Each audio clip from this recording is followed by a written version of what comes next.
El Tres Lustres és un vi que té tantes històries per explicar.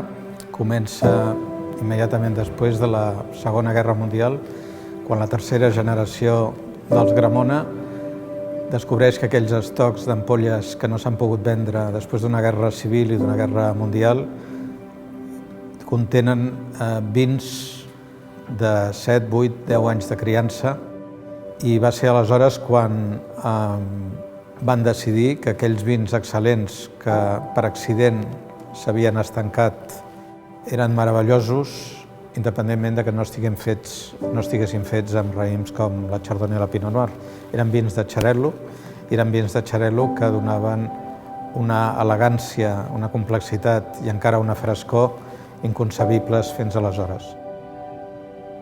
El Tres Lustres es fa a partir d'una terra, que és una terra que pertany a la família des de mitjans del segle XIX, que avui en dia forma part del que en diem el paratge de Fonts de Juí. És una terra que treballem a cavall, és una terra que tractem biodinàmicament i que ens porta a fer-nos un vi que el criem en tat de suro, amb remuatge manual, que es fa amb desgorg manual. Hem d'entendre que això és una raresa avui en dia en el món del vi espumós. Per mi és un orgull portar el cognom que porto, en part gràcies a aquesta ampolla que avui ens acompanya.